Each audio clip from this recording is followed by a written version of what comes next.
The mistrust of government has reached a new low. In fact, people are now angry and bitter toward elected officials. How did we get here? How did we get to the point where people are now willing to fight authorities? And when I say fight, some people are forming their own little armies, preparing for the worst. You may think I'm talking about the United States, and there's no doubt that the political environment inspired by Donald Trump is indeed a worst case scenario. But I am not just talking about U.S. politicians. We see the same thing growing in Canada, and for that matter, in other democratic nations throughout the so called free world. How did our elected officials get so far out of touch? They talk all the time about democracy, about rights and freedoms, but with each passing day, the greatest number of people lose a little more hope. Why? Well, it's all wrapped up in that one little word, greed. Our once proud country is racked with greed, a greed so ravenous that people don't even try to hide it anymore.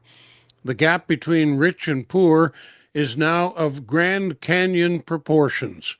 The rich are not just rich anymore, they are filthy rich, and their greed seems insatiable.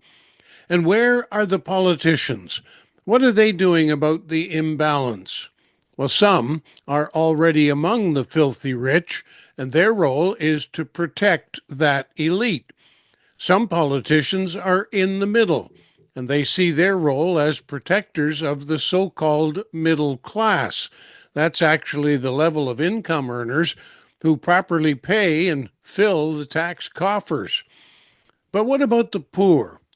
Do we have a level of poor politicians, ones to protect the abject poor and those who cannot sustain themselves? No, no, no, no. We do not have poor politicians, and with very few exceptions, we have nobody looking out for those Canadians in the greatest need. We have nobody paying any attention to the ever growing chasm between the filthy rich and the abject poor. Our politicians have become what I describe as medium fat cats. They're comfortable, they earn above the average, and they have lost touch with those in need. Simply put, we have two grotesque levels of wealth: the elite at the top who pay little or no taxes at all, and those in poverty who cannot pay their way, let alone pay taxes. And the rest, that great blob of humanity in between, they're so busy keeping up that they fail to see or address the humongous discrepancies at either end.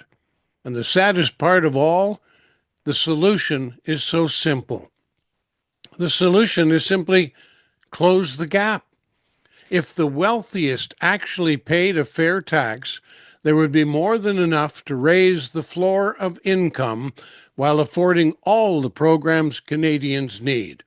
Simply put, tax the filthy rich and provide a guaranteed annual income for those who struggle at the bottom of the income scale. Politicians at all levels have talked about the concept of a guaranteed annual income, but they can't seem to grasp the how. How about we start with the agreed poverty level? That sum of money that most agree is the minimum you need to get by. Set the annual minimum, call it whatever you want, and give people back some dignity. Then revise our overly generous tax laws so that the wealthy actually pay something.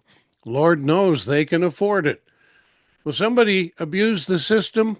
No doubt. That's the effect of greed. Will some of the rich perhaps move out of Canada? No doubt. That is the greedy nature of the filthy rich. Would it be easy to start? Well, simple, yes. But easy? No. But life is not easy.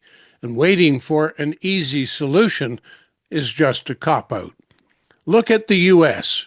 That is us in 5 to 10 years if we continue to follow their path. It is not sustainable. The rich will not propose this action, and the poor are powerless to effect any change. It remains the responsibility of those of us in the middle.